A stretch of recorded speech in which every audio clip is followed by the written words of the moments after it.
On va passer tout de suite au journal du village. Oui, bonjour Philippe, bonjour à tous. Bonjour Raphaël Baillot. Aujourd'hui, il sera question de pilori télévisé, de beauté polynésienne et du retour d'un animateur télé.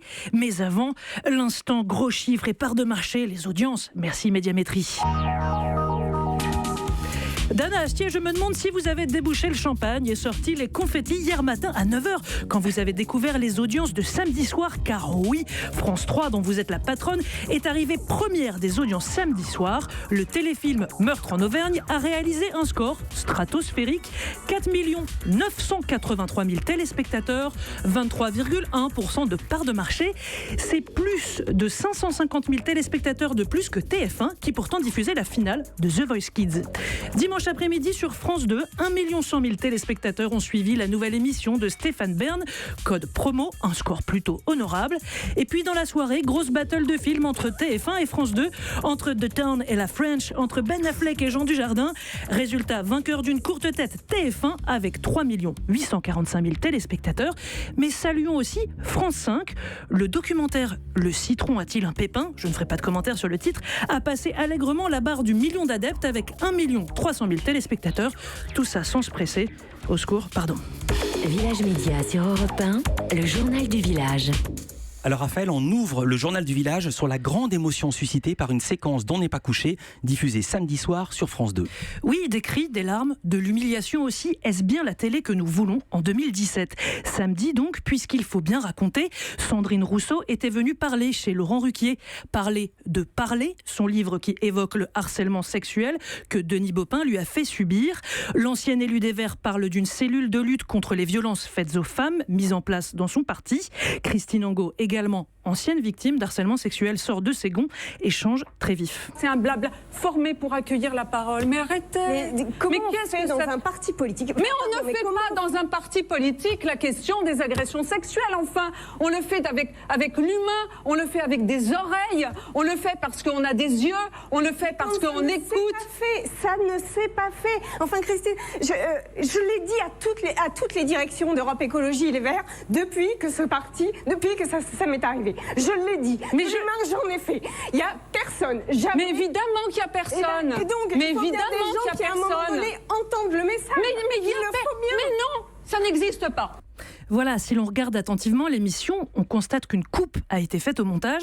Plusieurs médias rapportent ce matin qu'à ce moment du tournage, Christine Angot a quitté le plateau sous les huées du public. Sauf que quand Sandrine Rousseau est à nouveau poussée aux larmes quelques instants plus tard, cette fois par Yann Moix, eh ben là non, pas de coupe au montage. Toutes les formes de communication sont possibles.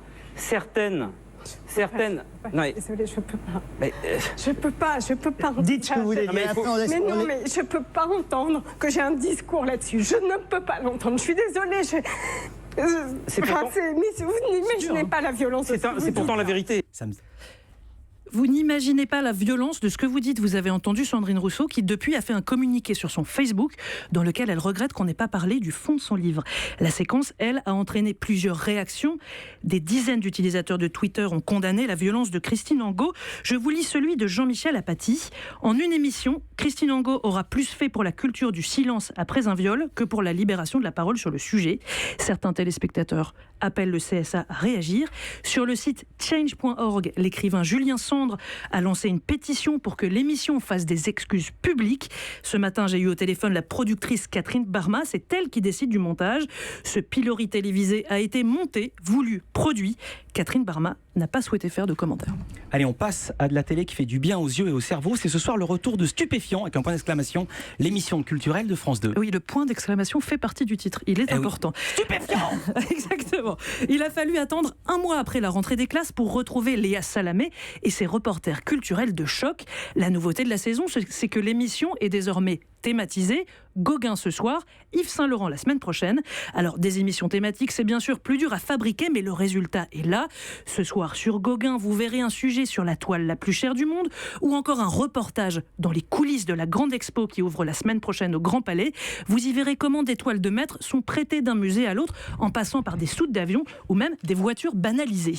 Et alors, il y a également un reportage qui risque d'égratigner un peu le mythe Paul Gauguin. Oui, le journaliste Julien Beau est parti à Tahiti et aux Marquises sur les traces du grand grand peintre. Là-bas, plus de 100 ans après la mort de Gauguin, il n'a pas laissé que de bons souvenirs. Il était alcoolique, souffrait de maladies vénériennes, aimait les femmes très jeune. Le journaliste a même retrouvé un de ses descendants. Écoutez. J'arrive pas à oublier tout ce qu'il a fait de mal aux femmes, aux jeunes filles. Et c'était un ivrogne. Tout ce que je veux retenir de Paul Gauguin, c'est que c'était un peintre. Voilà, c'est ça qu'on aime dans Stupéfiant. On parle de culture, mais on ne se contente pas des habituelles célébrations du patrimoine à la télé. C'est ce soir à 23h05. Ça fait un peu tard. Oui, mais il y a le replay. Ah oui, oui. Voilà. Et puis alors, une figure de la télé qui a annoncé son grand retour, Raphaël. Oui, top, je suis un animateur qui ressemble à s'y méprendre, à s'y mettre. J'y arrive pas. Ah, c'est un métier, hein.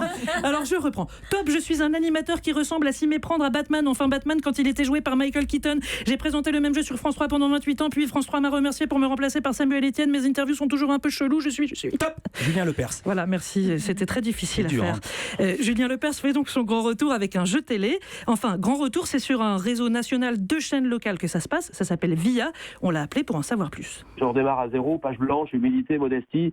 Là, ça va être une première mondiale parce que là, on innove vraiment. Voilà. Le jeu s'appelle Be the One. C'est un jeu de questions autour de la culture générale. Mais c'est quoi cette première mondiale ? Les candidats en plateau vont affronter des adversaires en direct qui, eux, jouent de manière connectée avec l'application. Prouesse technique totale. Voilà, prouesse technique totale pour cette nouvelle aventure. Julien Lepers joue aussi le rôle de producteur. Lui qui avait contesté publiquement son éviction de France 3 a séché ses larmes. Je ne pleure plus, je ris. Tournons la page, parlons de l'avenir. Voilà, moi je ne suis pas rancunier, ça s'est passé comme ça, point final. Et Dana Astier, il ne vous en veut même plus. Voici ce qu'il nous a répondu quand on lui a demandé s'il avait un message pour vous. Je l'embrasse très fort. Voilà. Wow. Merci beaucoup, sympa. Raphaël. Très sympa. C'est beau la télé ou c'est un accord entre vous ? C'est-à-dire qu'il y a l'obligation de se taire pour toucher ses indemnités. Non, pas du tout. Il n'y a pas d'accord entre vous. Europe 1.